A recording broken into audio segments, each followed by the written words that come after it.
eu estou aqui com o Capitão André e com o Major Jorge, os dois do DCEA, que é o Departamento de Controle de Tráfego Aéreo, e eles vieram aqui prestigiar o evento para falar sobre a mobilidade aérea urbana, que é um tema super presente no nosso evento, e eles são especialistas, né, nessa área.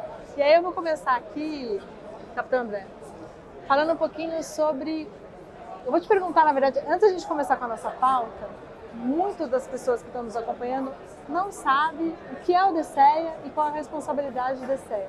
Você pode contar pra gente? Claro, Paulo. Então, bom dia a todos, pessoal online. Então, o Departamento de Controle de Espaço Aéreo, ele atua principalmente em duas vertentes. Então, ele tanto é um órgão regulador, ou seja, ele atua como autoridade de aviação civil, e ele atua também como provedor de serviços de navegação aérea. Então, por exemplo, a parte de controle de tráfego aéreo, gerenciamento de tráfego aéreo, a meteorologia aeronáutica, o serviço de informações aeronáuticas, a parte de cartografia aeronáutica, a inspeção em voo, dentre outras áreas. Eu só dei alguns exemplos. Então, ele atua tanto regulando essa área, quanto provendo serviços. Então, nessa esfera reguladora, ele atua conjuntamente com a ANAC, a qual é responsável pela regulação de outras áreas, como a certificação de pilotos, a homologação de aeronaves, a certificação de aeródromos, etc. Então, são dois órgãos reguladores aqui no Brasil. Muito bom. Então, agora que a gente já descobriu o que o DCEA faz, vamos para a segunda parte da nossa conversa. Major, conta pra gente, vocês dois estão trazendo aqui um conteúdo complementar no que diz respeito a essa história que a gente está acompanhando bastante na mídia, que são os famosos carros voadores, né, os eVTOLs, e também os drones.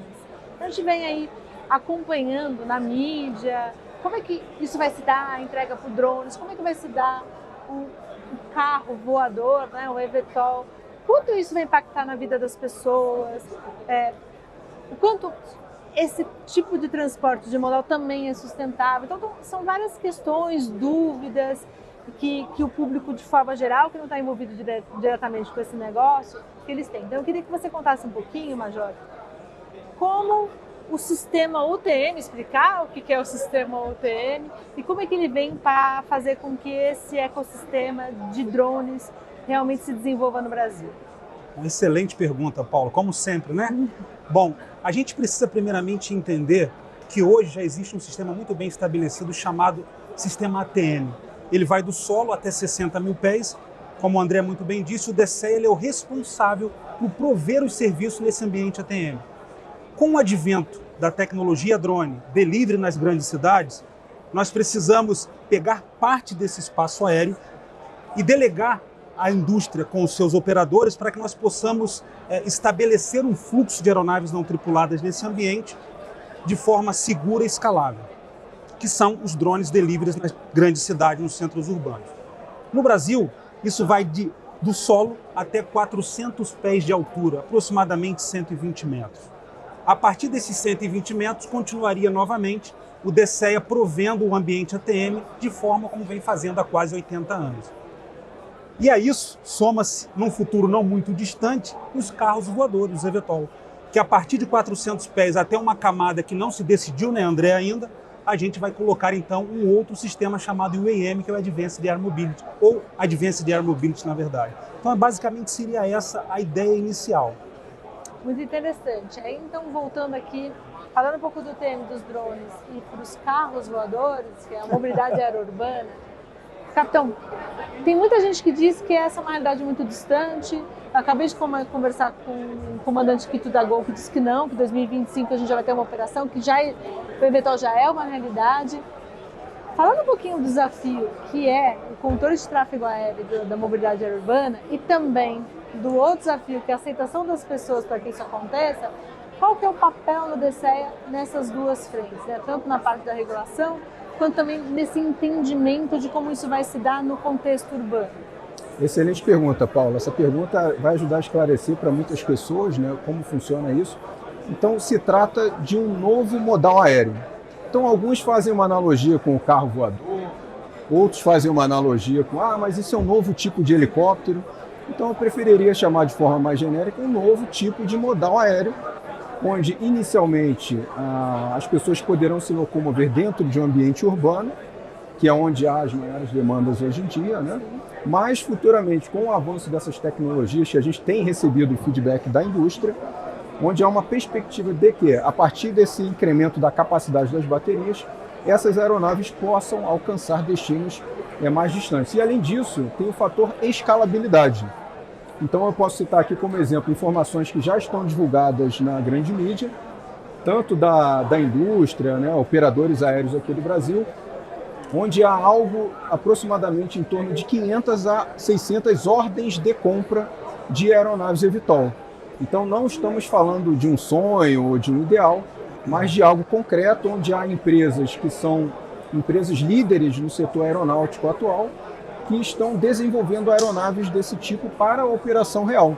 Então, empresas que a gente tem hoje que trabalham no segmento da aviação regular provendo o serviço, sim, elas também irão adquirir essas aeronaves para prover um serviço diferenciado no ambiente urbano. Então, toda essa credibilidade da empresa aérea vai ser transmitida para esse novo ambiente. Então, não estamos falando de empresas de fundo de quintal ou de alguém que foi ali e começou a juntar peças e construir um novo tipo de aeronave. Não, é um trabalho sério e nós estamos acompanhando esse desenvolvimento tanto no viés da academia. Então, existem excelentes trabalhos acadêmicos em desenvolvimento e outros concluídos.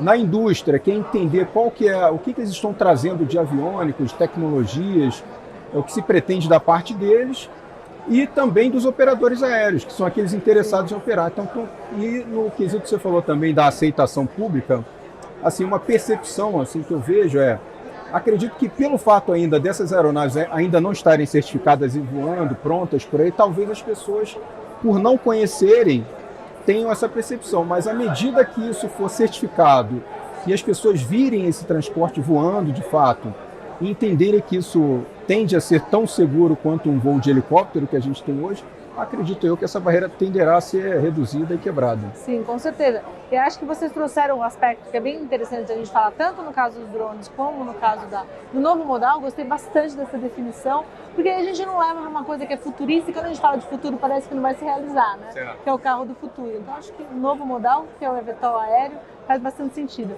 Acho que só para a gente finalizar, acho que a questão da segurança é muito importante. Eu acho que eu que trabalho com a FAB há muito tempo com o DCE, eu não tenho nenhuma dúvida no quesito segurança, né?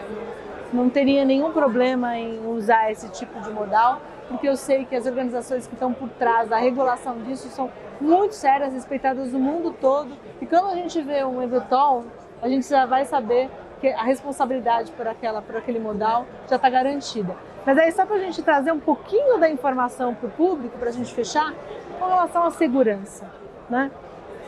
Nós já sabemos que o transporte aéreo é seguro e, não sei, por algum motivo a gente desassocia, né?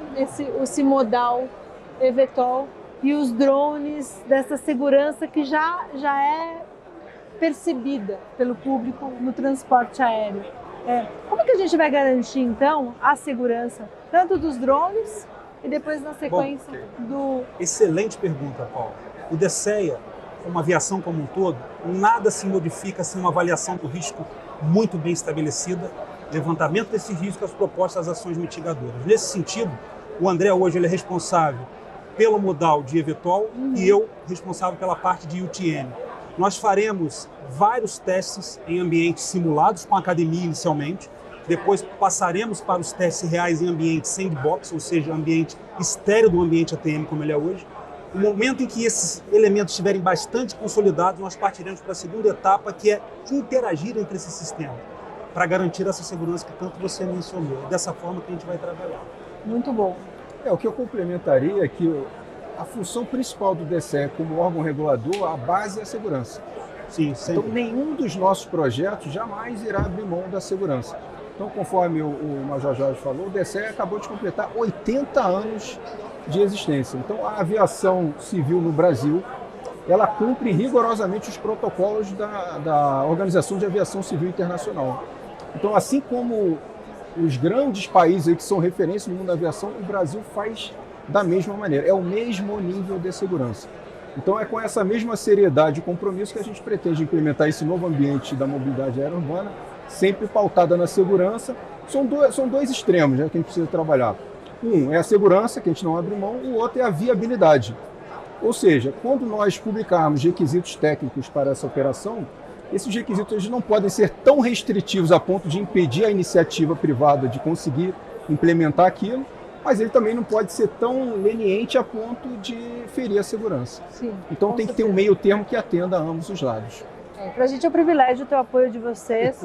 Queremos continuar contando com esse apoio para essa discussão, que vai evoluir muito e é fundamental para o ecossistema de mobilidade, né? A gente conseguir, inclusive, avançar com a pauta, da gente conseguir viabilizar esse transporte, escalar e também pensar nessa integração, né? Nesse contexto realmente de lógica urbana e de como é que ele ajuda as pessoas a ter mais qualidade de vida, né? No direito de ir e vir e escolher como é que ela quer ir, né? Se ela quer ir agora voando, se ela quer ir por terra e se ela quer então combinar esses modais.